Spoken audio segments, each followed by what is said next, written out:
huge pine trees.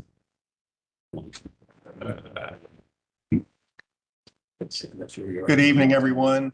This is the regular city council meeting for the city of Prospect on Monday, May 2024, 7:00 p.m. And I'll call the meeting to order. Sarah Hines just called me. She is probably 2 to 3 minutes away, so she'll be here in just a few minutes. And she asked that we go ahead and get started.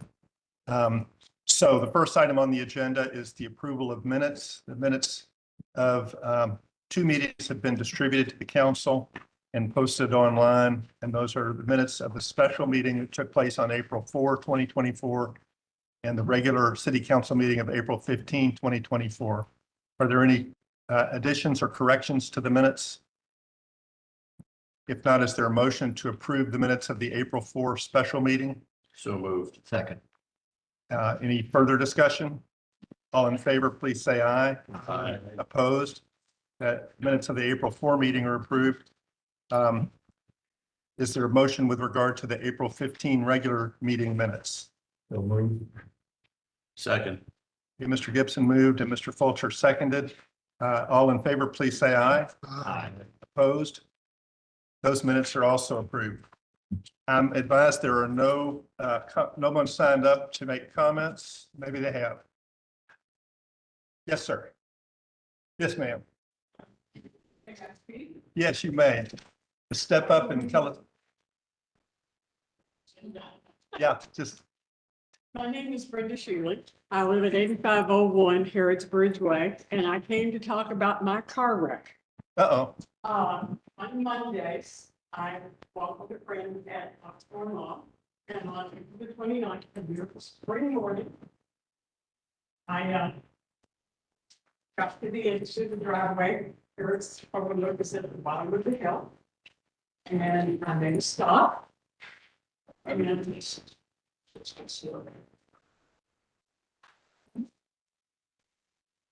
I looked both ways very carefully because I always do. I saw not a car coming. I pulled out to make a left-hand turn and I don't remember the accident. I woke up at University of Louisville emergency room. Car was totaled.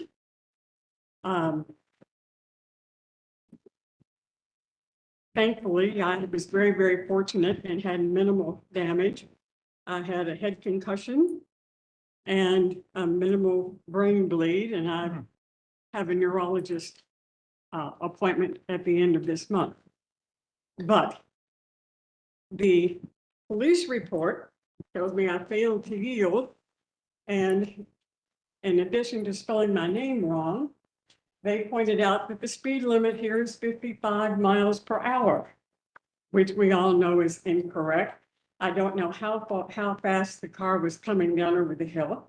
All I know from the police report, because I do not remember the accident, is that it was a man and a 5-year-old boy, and they took them to Norton's, and they took me to University.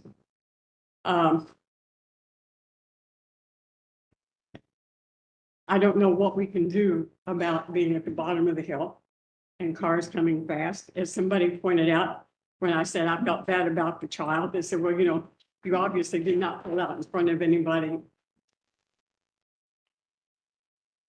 without, I don't speak well in public. You're doing fine. But, it was a traumatic experience for me. I'm sure it was a traumatic experience for the other person. And I'm confident it's because of the speed of the one car coming down the hill, and it only took one car. So I've come to you tonight to share my accident and in the hopes that something can be done to mitigate the traffic problems on 42. Well, we appreciate you coming in, and I'm terribly sorry about your accident, but it is a significant challenge for us to deal with US 42. And there has been a safety study that you may be aware of, and some changes have been approved and are moving forward. But there's more that needs to be done. I knew that there were plans for the future, but do we not need plans for right now? I 5 years from now, who knows what's gonna happen, but anyway, We do, and I don't want to make excuses. I don't want to sound like I'm making excuses. But we do not have jurisdiction over US 42. That's the Kentucky State Transportation Cabinet that makes those decisions. And they've got processes, and we meet with them quarterly and talk about these issues and try to get improvements. And things do move very slowly. So it's very frustrating and very awful when we have these accidents. And we've had several recently.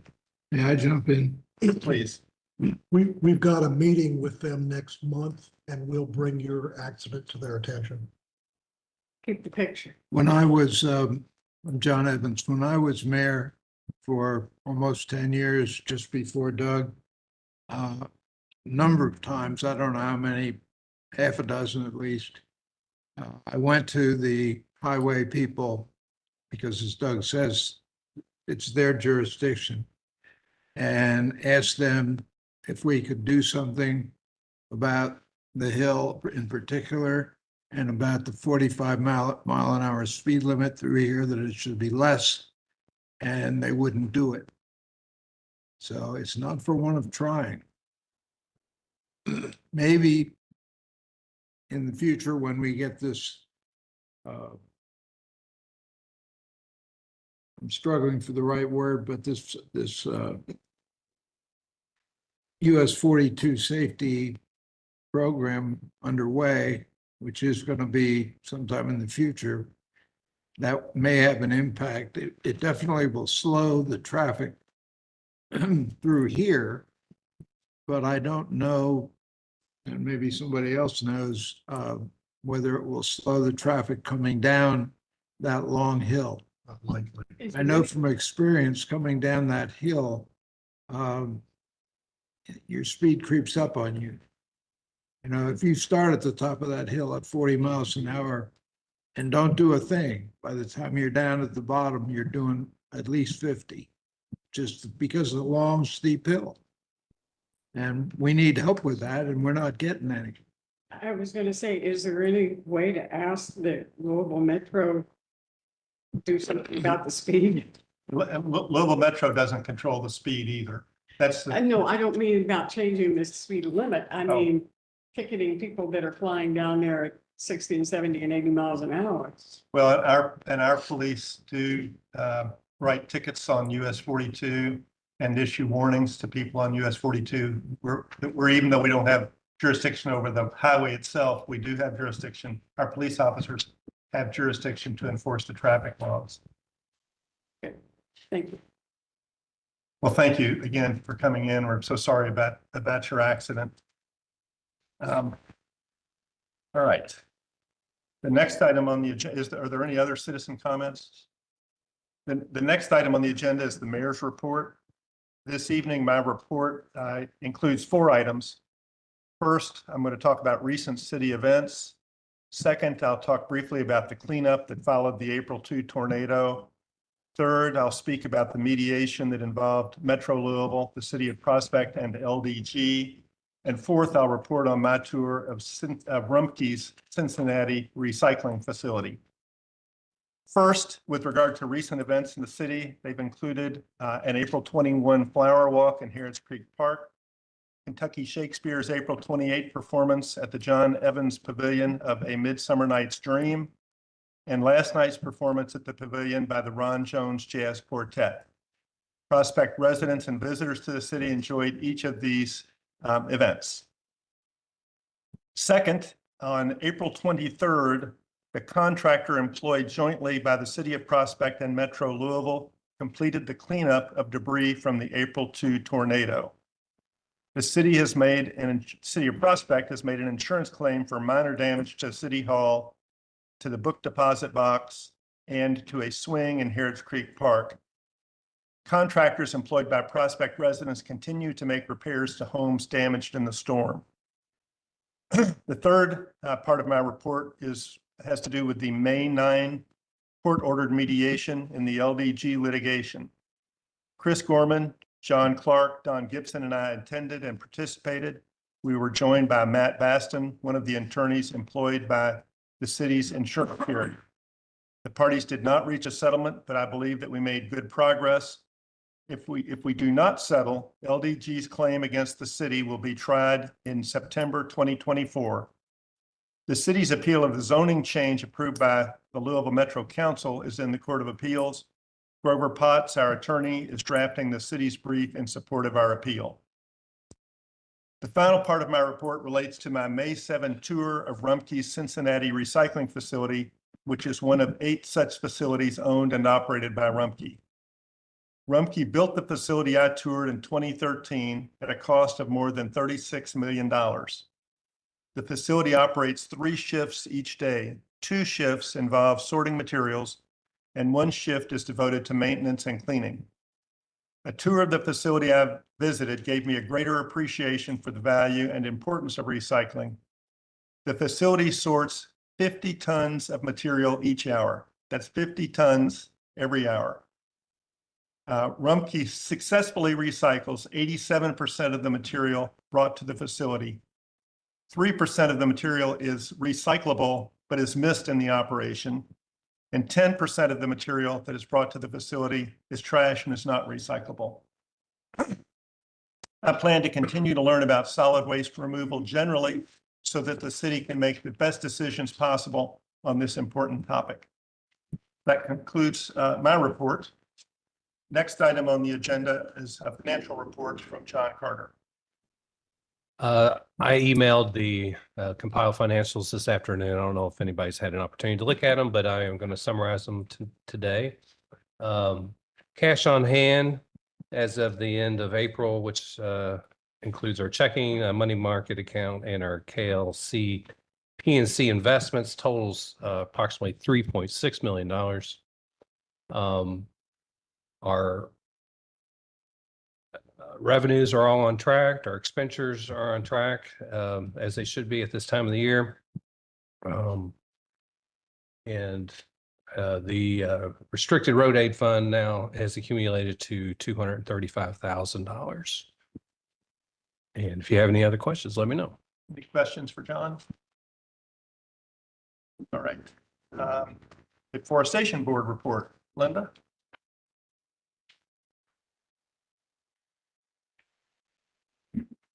You all should have received a copy of our update with the packet, and basically we've been really focusing on trying to find sources to replenish our tree inventories. There are a number of programs out there that we feel will be beneficial, that we'll have access to, but most of that information doesn't become available until sometime this summer, and it's geared towards fall planting. So we've made some good contacts, and we'll continue to follow up with those issues. We did submit our tree plan for council to review, so that is something hopefully you have copies of and can get into at some point.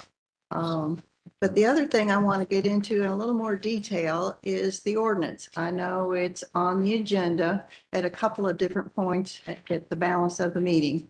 And we've got some questions and we want to share some concerns. Just to begin with, the proposal that you received in the new packet, I just want to be sure that it was reviewed and supported by everybody on the special committee. And is this something that Chris has had an opportunity to review, this latest version? That I think those things are very important.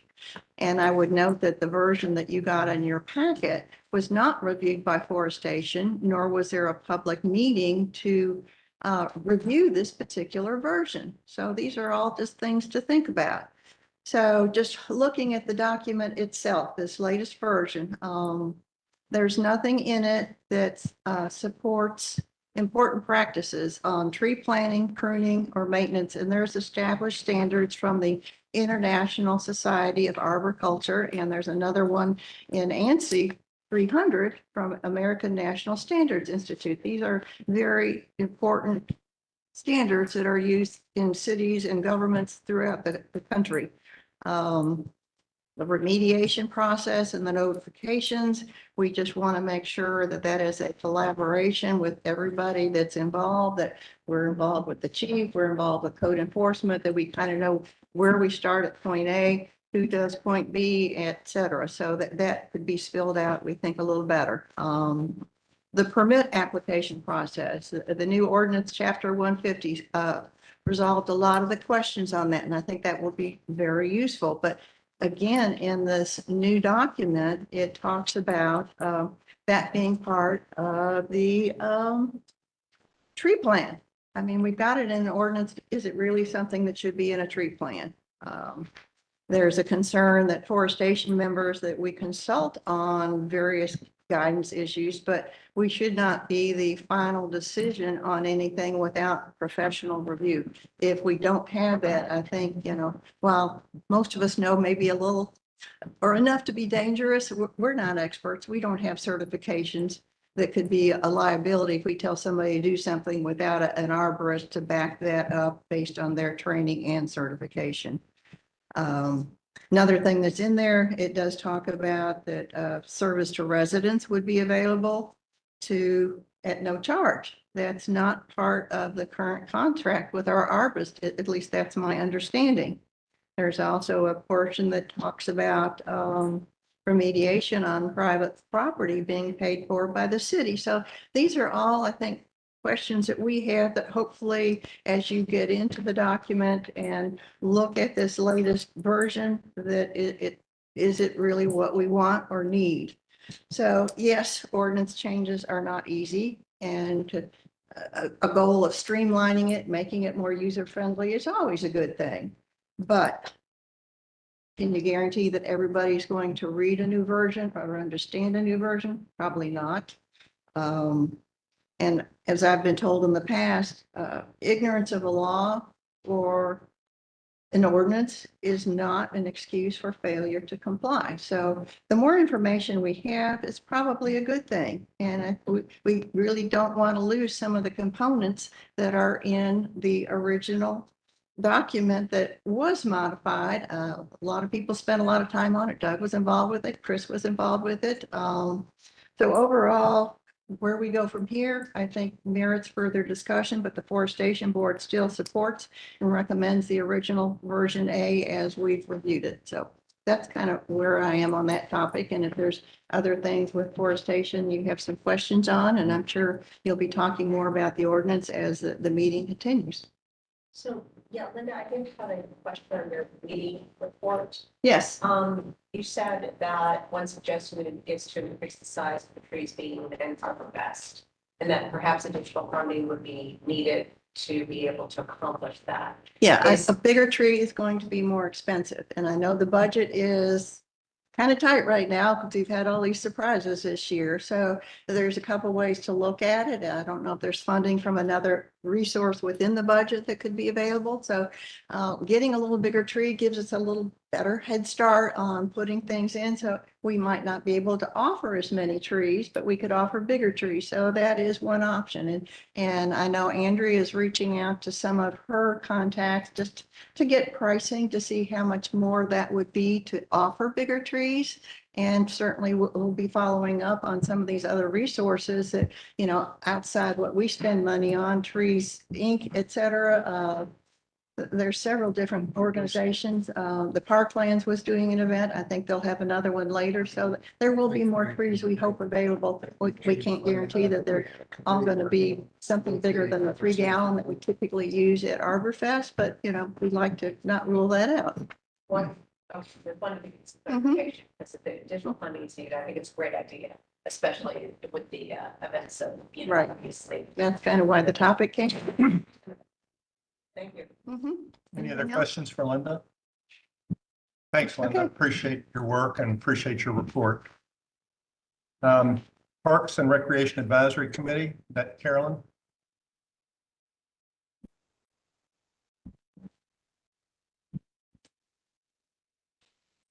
The Prospect Parks and Recreation Advisory Committee met on May 13th, 2024. I chaired that meeting in Linda's absence. We had no April meeting and there were no actionable items on the agenda for our May meeting. So most of the meeting was spent doing a recap of things that we had done in our parks in March and April, and then upcoming events and plans in our various parks. Parks update. A tree is down on the Green Trail, and Ron Cundiff reported that the trail will be cleared soon for safe passage. Another down tree, I think it was a beech in Putney Pond, has already been cleared. And Ron said that trail markers in Putney Pond in the woodlands are completed and will be installed soon. Ron also reported that he has completed a design for volunteer t-shirts, and he's hopeful that they will be available in time for the Kids Fest on June 22nd. The city continues to pursue the Putney Pond Boardwalk project as grant opportunities are currently being explored. There was no update on the bridge project, but it is on target to be fabricated in June and installed upon completion. Parks programs. 2 wildflower walks led by Jacqueline McGrail were held on April 7th and April 21st. 2 bird walks led by Jacob Kreider from Creasy Mayheim Nature Preserves were held on March 16th and April 14th. A second Adopt a Highway cleanup is planned by Tina Bevan for sometime in July. And Tina is also working on an application for a new student volunteer to serve on the Parks and Recreation Advisory Committee in the coming year. David Holmes reported a good turnout for the first spring program in the John Evans Pavilion, where Kentucky Shakespeare presented A Midsummer Night's Dream. The City Concert Series is scheduled once a month from May through September. And as the mayor said, the first one was held last night, and I thought it was great. I think you enjoyed it as well. The city sent out a postcard with the complete schedule to all city residents. And then Ron produced a promotional poster or posters, and I placed them in local businesses and parks kiosks. David and Sally Schneider are planning the inaugural Kids Fest on June 22nd, and that will include a variety of activities for children. Several additional volunteers are needed at water stations and other festival tables. So if anyone is so inclined to volunteer, you can see David, and he'll get you hooked up with the event. The Harrods Creek Trail Bash. Tina is working on plans for the trail run, which is slated in late November. Scout update. Lynn Granger reported that 2 Eagle Scouts are working on 2 separate kiosks, one of which will be placed in Little Hunting Creek. I think the other one is yet to be determined as far as the exact location, but probably someplace in Putney Pond and the woodlands. Carolyn introduced a new volunteer, Dominic Zulo, who will be doing a 120-hour internship with Parks and Recreation as part of his work on a master's program. So we're really excited. And I'm sure that Ron is also looking forward to having his help with some of the projects in our various parks. So we're looking to provide him with a variety of opportunities that will help broaden his resume and add to his internship program. That concludes our report. The next meeting will take place on Monday, June 10th at 5 p.m. in the Prospect Library. Any questions? Any questions for Carolyn? Carolyn, thank you for your report and for all your work. David, thank you. And John Evans, thank you. Things seem to be going real well with the parks. Jefferson County League of Cities, Don? Yes, last Thursday, the 16th of the November meeting. The main speaker was Dr. Paula McBrady, and she's the District 7 Metro Council. She did a PhD on the Department of Justice consent decree issued against Metro local police as well as Metro government. She said they're still working on defining the 35 items. Metro Council, I guess, helped them with one, and that is they abolished hold-up warrants. She did a Lowell Metro is not police is not the first one to get rid of consent decree in cities. She did a timeline on other cities, and the first one we saw was I think it was Pittsburgh. It was issued like 1996. It took them about 8 years to finish it. Next one was Los Angeles. A couple of years later, it took them 8 or 10 years to finish it. There's probably another 6 or 7 consent decrees that are out there that they're still working on. The main conclusion, and I asked after they finished, was there any difference? Was there any change? And she said, no. Fundamentally, things just went back to what they were before. And the reason she said she felt like it was a failure to change the culture. And what she identified in her dissertation is there's a couple areas. One, you need to look at the application, the screening of people that you are. There's a lot of reasons for going to police. Most of them are good, some of them are less good. You need to do the initial screening. The next one is training. Training needs to be an initial training, but it needs to be. And the last one, perhaps the biggest, is leadership. And that's in our mind. Any questions? Thanks, Don. I appreciate that. I feel like we're on sort of a farewell tour with Chief Sherrard, since he's going to be retiring at the end of October. But when you mention leadership and its importance, I think that's been proven to be true here in Prospect. We've been very fortunate with his leadership, and I think LMPD would have had a lot better few years if you've been in charge over there. So we're very fortunate to have you here. But thanks, Don. That's what he said about the application process. It's just a different world altogether. Years ago, in the 80s and early 90s, you had vacancies for the police department, and they did them like I said, they would have 2,000 applicants, 2,000 applicants to fill about 30 vacancies. And then now they don't, I mean, so you don't weed out anybody. I mean, that way you can just pick the best of the best. And you were able to go through and pick people with college degrees. You can pick people that had just immaculate backgrounds. You know, the rest of their backgrounds, they can go through the background investigations. They can talk to the neighbors. They can find out, no, these guys, they don't party, they don't do anything.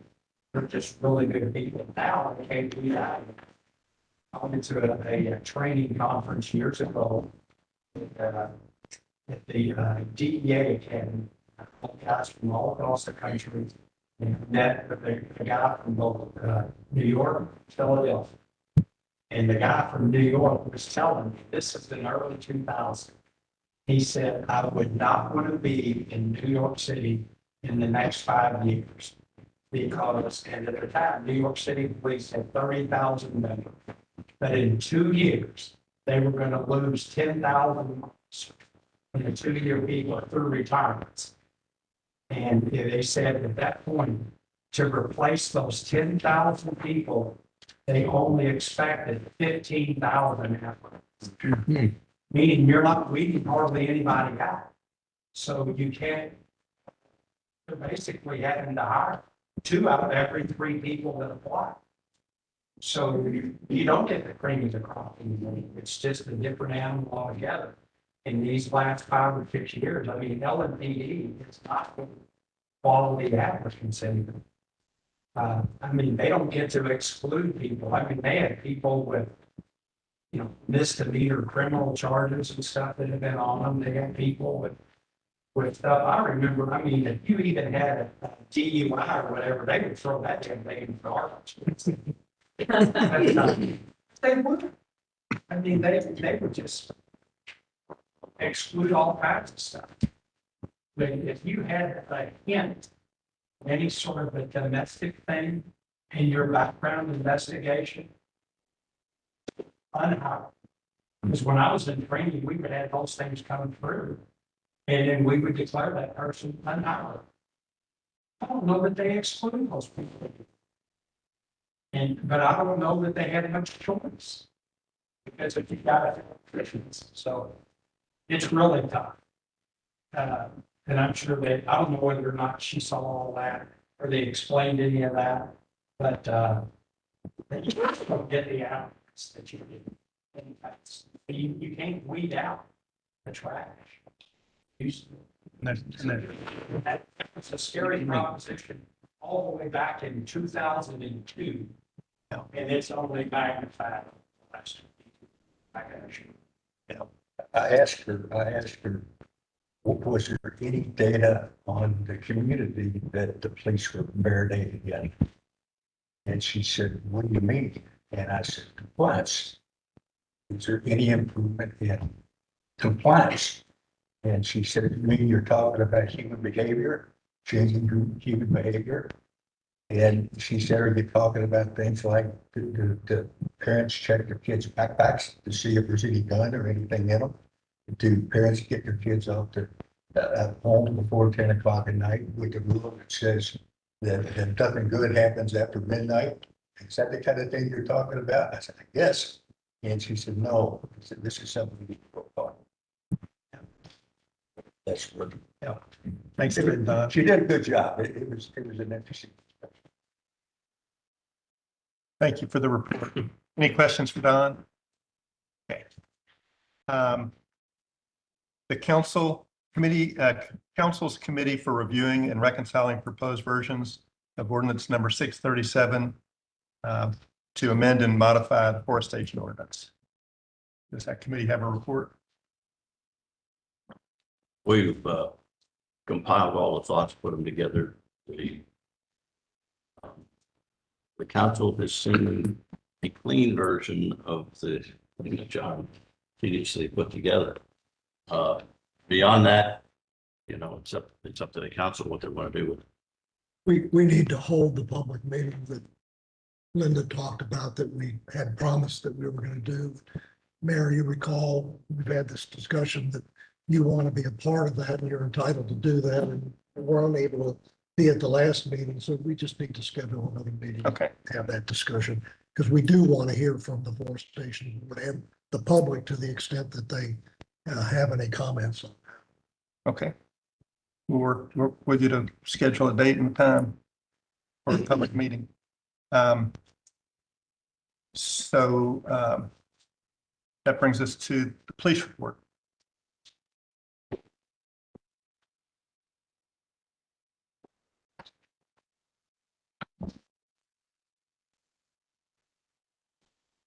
Skipping, are we skipping up? Did I miss something? No. First reading of the, We're still under reports. We're still under.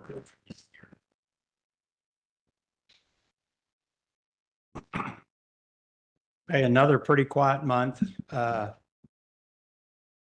checks basically have slowed down a little bit. They were only 100 over what they were the previous year, so that's pretty good.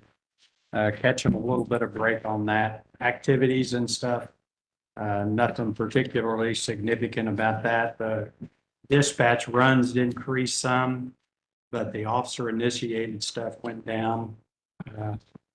I guess we could expect that to happen. With regard to reports and things, we had a violation of a DVO, a domestic violence order. That was a little bit strange. It was an existing domestic violence order. And the gist of it was the lady called and said that her soon-to-be ex-husband had called her and said that he was going to talk bad about her in court in the divorce proceedings. And that sort of became a violation of the domestic violence order. Hmm. I get, which was really news to me, that just saying that you're going to disparage somebody in court would be a problem. I mean, I thought that would be expected in just about any divorce procedure.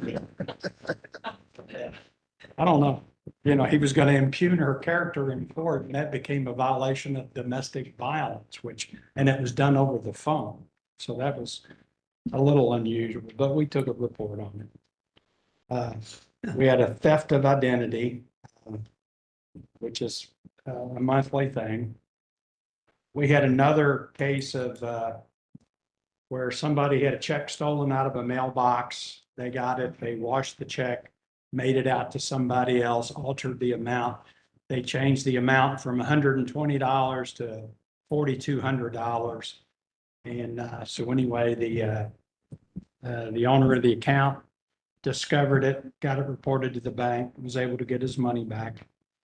Then we had a couple of reports on JC3, which again, that's a domestic violence report. But they were both what they call duties only reports. There's essentially no violence. There's just the threat of some violence.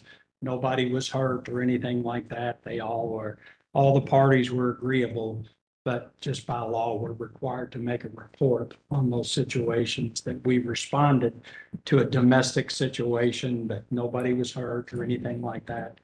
And everybody was agreeable, but we just filed a report.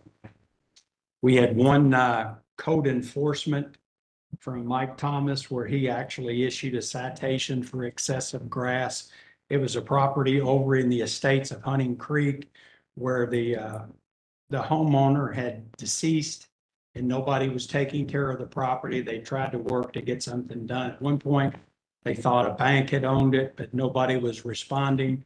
So anyway, they issued the citation in order to get the city to start cutting the grass, and then they'll just get a lien against the property to recover that later. But in the meantime, I think somebody else may have recently bought the property. Is that what you're getting? That was speculated, but I saw Mike determine that was incorrect. Oh, okay, well, so we're back to cutting the grass. That's correct. We are. Oh, that's right. It was a different house. Yep. Yeah, the one that bought the house was a different address. Yeah, they got the numbers confused. Okay. And then last month, we had several thefts from cars. Again, every single one of them unlocked. We had some in Bridgepoint and the Sutherland. And then last night was the night from hell. We had probably 10 or 12 of them. There were 3 rings of people hitting all at the same time. They hit the night before over in Linden. And, but they hit last night, they hit up in Bridgepoint, and then they hit the end of Deep Creek. We found out they hit the estate section of Hunting Creek. And then later this afternoon, we found out they got a couple over in the Sutherland. At least a dozen cars. Now, we don't have reports on all of them, but we just know that they did. Every single case, vehicles unlocked. And then up in Bridgepoint, not only was the car unlocked, but when you get in the car, if they got a garage door opener, they're hitting the button, then they go in the garage, they get into anything else that's unlocked. And also up there, they went in through an unlocked door and into the house. People, this has got to stop. I've been here 12 years, and in all 12 years, we put it out multiple times in the newsletters and over and over and over, lock your cars. And it's just a target-rich environment that you keep doing that over and over. One guy, and I'm not going to name anybody, one guy in Bridgepoint was hit 2 weeks ago.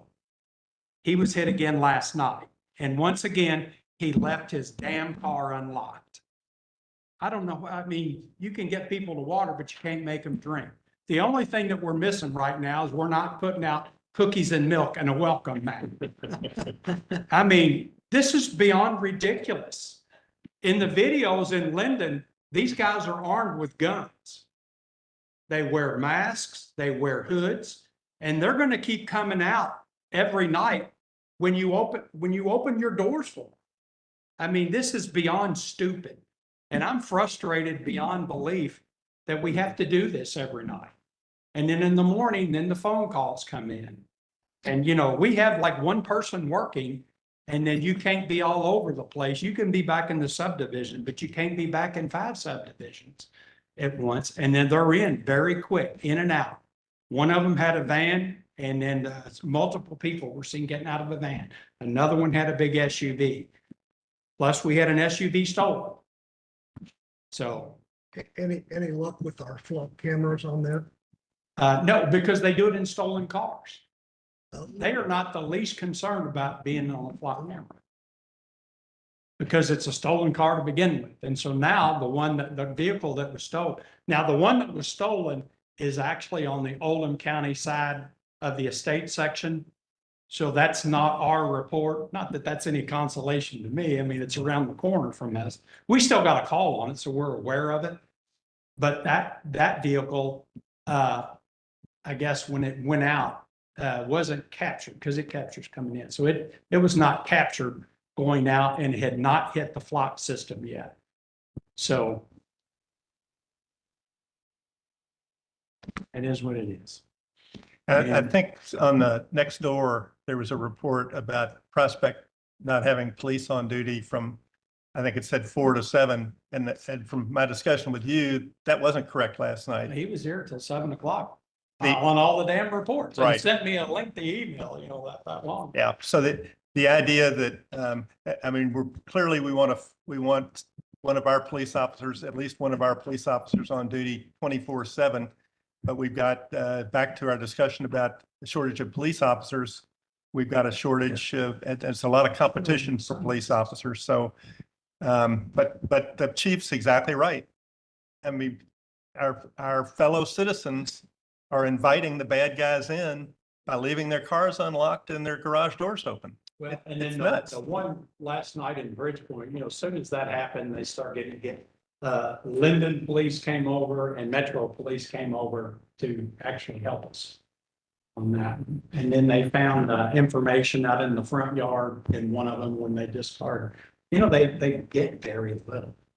And they throw crap everywhere when they get in the cars and everything. They find, you know, registrations, driver's license, everything. Why does everybody leave their stuff in the car to begin with?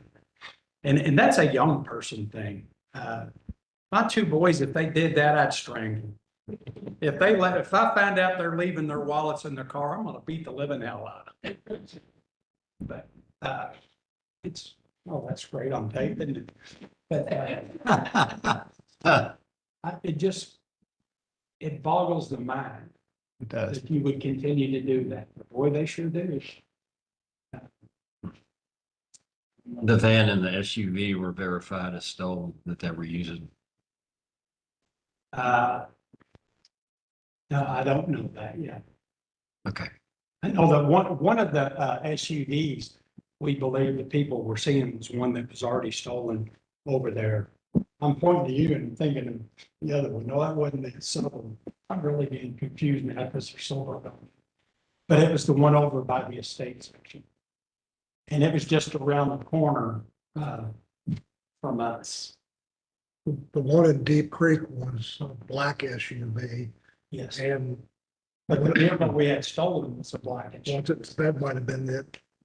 But my neighbor said that he called when he saw them.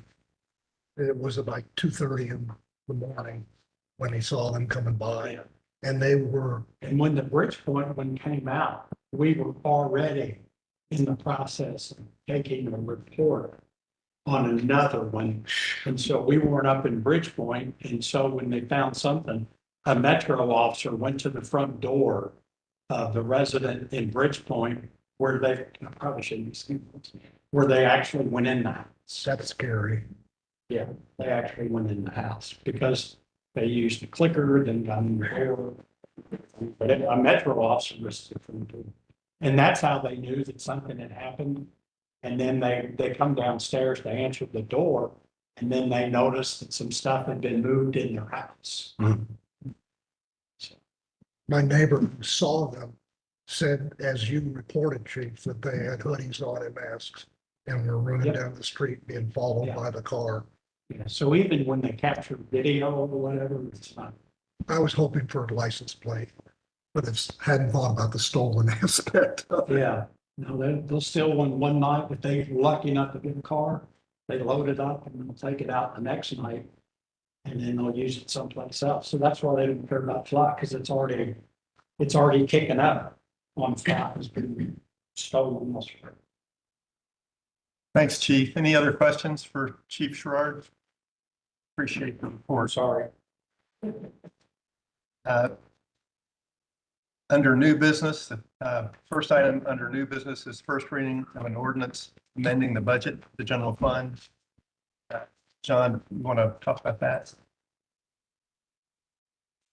This was introduced, I believe, in March, and then we withdrew it last month, anticipating some tornado-related expenses would be added to it.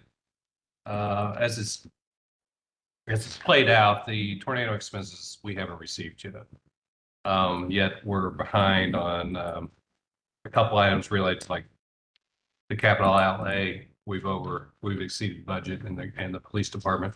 So we will probably revisit yet another, depending on how the tornado expenses arrive and when they're due. We may have to come back and revisit this again.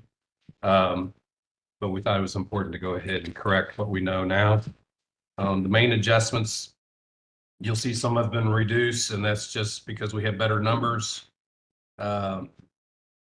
Such as the city administration has been reduced, but then the capital outlay and the city administration line has increased, and that's really for the new HVAC service that you have both in this room and all of the first floor of City Hall that went in roughly a month ago.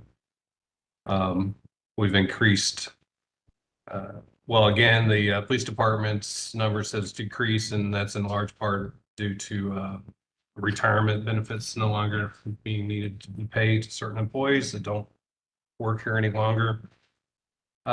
We've increased the capital outlay of the police department so that they can purchase a vehicle, a cruiser versus a SUV, which is going to save the city money. And we've got, as we've come to learn, sedans are no longer available essentially by domestic automakers, and everything's going to be SUV. But we've come across two that are probably the last two sedans that we'll be able to acquire, and we're want to acquire one now while it's available. Everything else was just minor cleanup based on knowing better figures at this point in the fiscal year. We still have a surplus, as you'll note, forecasted at the page 2, almost $42,000. Judge, it looked like we're gonna make a budget on the expenditure side of it. I just had a chance to scan, put down, it looked like a couple items were kind of ahead of budget. Well, I know you probably looked at it closer than I did today, but certainly the capital outlay on the police line, I know is over. Whatever, did you solid waste look? Well, I will certainly take a close look at those numbers again. Didn't anticipate exceeding any budget, that's for sure. So I'll double check those figures, because again, we may have to revisit this stuff. It's all in on the police vehicle, including the radio. And the supply, yes, correct. Outfitting it, yeah. Is there a motion to give this ordinance a first reading? So move. That's been moved and seconded to give the ordinance a first reading. Is there discussion? If not, we'll vote. I'll start, Frank, at your end. We need a Yes. reading. Okay, I thought we read it after we did it. Should read it first. We'll read it. David, would you read it for me? An ordinance, it's City of Prospect, Kentucky, ordinance number 636, series 2024. An ordinance amending the budget for the general fund of the City of Prospect for the fiscal year beginning July 1st, 2023 and ending June the 30th, 2024. So if we're ready to vote then, right? John, Yes. David? Yes. Don Evans, Yes. Don Gibson. Yes. And Sarah Hines. Yes. All right, first reading is approved, vote of 6-0. Do we need to read it again? Or you think we've already accomplished the reading? Okay, very good, thank you. Next item on the agenda is for first reading of an ordinance related to amending the forestation ordinance. Mayor, my suggestion would be that we don't give it first reading until we've had the meeting of the Forestation. subcommittee, so everybody can put their, in it. Because it's likely, even if we did give it first reading, if we make changes, we'd have to give it first reading again, so. That's just my opinion. I agree with David. What's the will of the council? I'll just ask, since it's on for first reading, is there a motion to give the ordinance a first reading at this time, or is the council okay with waiting and going through the process? Okay, in the absence of a motion, we'll pass that item on new business. Is there any other business to come before the council?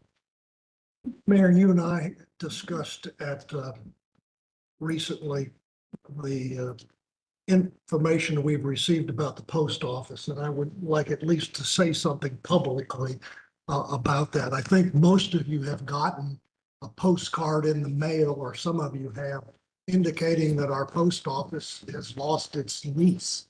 And at the end of August, they have to be out of that space. And the postal authorities are asking for our input on where we would like it to be. I think it's critical that Prospect has a Prospect post office, but it's going to take the citizens to write to the postal authorities and request that it stay there. Because the big concern would be, the difference between the city of Prospect and the Prospect zip code. And the Prospect zip code goes as far as Norton Common. And I don't want to go to Norton's Common to have to go to the post office, frankly. So I would hope that we would talk to our neighbors and friends. And if you don't have the address, it needs to be done by the end of June. The letter needs to go. And there's a specific postal address, which for some reason is Greensboro, North Carolina. But if you go to the post office and ask them for the address, they'll have that handy if you don't have that little postcard. I have the address too, if people want to reach out to me. But I do think this is something that we as citizens of the city of Prospect need to actively do something about. Can I say something? Ask the mayor. Yes, yeah, Bob.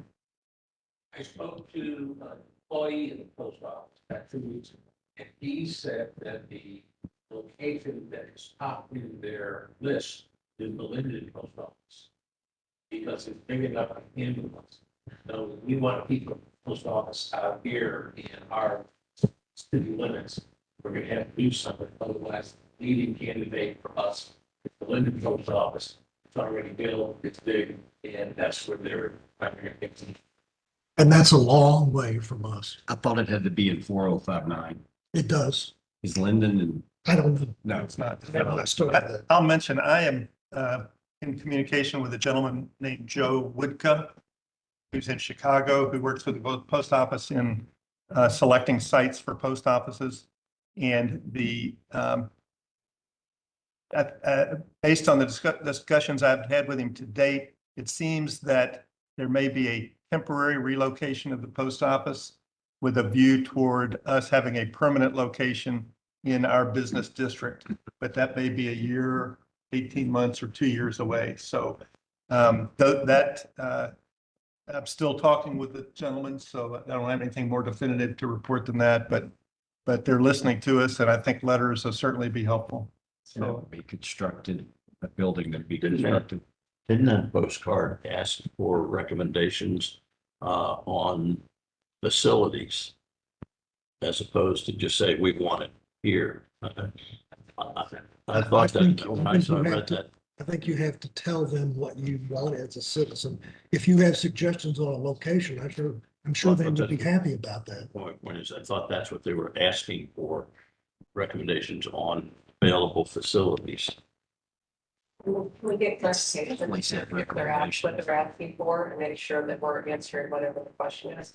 Sounds like there's kind of a question on whether or not a post office needs to be in 40059, then subsequently where it needs to be. But David, is, when you said that they're not renewing the lease, is the USPS not renewing the lease, or, No. or is? The landlord's not. Landlord's not renewing the lease. Okay. They went through this about a year ago. And they got a year extension, or they got some months extension. They were going to be, the lease was going to be terminated approximately a year ago. They were able to get it renewed. And, you know, one of the places they were looking at, they were talking about, was where Gestapo's has just exited. If they could rearrange that Kroger, that end-to-end at Kroger, I don't know where that sits, but, you know, those are all rumors. Well, that's good. I mean, that would be a wonderful spot. I mean, Well- not for just to have space. The problem is as what the post office has indicated to me is it's not just the space for doing the work that we see being done, but it's the work behind the scenes, getting all the mail ready and having the parking spaces for the vehicles to get loaded up. I'm not sure Gustavo's has enough space behind it to have all the postal vans and stuff. But you have not just Gestapo's. There's Yeah. a lot of empty space, and then of course you've got, I mean, if you think about it, you've got Kroger's has to have large trucks coming in behind it and everything. So I would think that that would probably be at least that might pro rehab and have the right parking space. They were looking at that at one point. Yeah, I don't know results of it anyway. I'm just saying that would seem to be on the table when a year or so ago, when they felt the lease was going to expire or The terminated. discussions that I've had with the people at the post office, I'm not talked to the superintendent there, I've just talked to the people who work there at the desks. They don't know. They're not in the loop. The mayor, having talked to this person in Chicago, probably knows a lot more than they do. They're as frustrated as we are about, one, not having information, and two, they don't want to leave the city of Prospect. They love it here. They're not here at 4 in the morning when people are coming, driving through the subdivisions. Yeah, but it happens some. Okay, if there's no further business, is there a motion to adjourn? So Is there a second? All in favor, please say aye. I. We are adjourned. Thanks, everyone.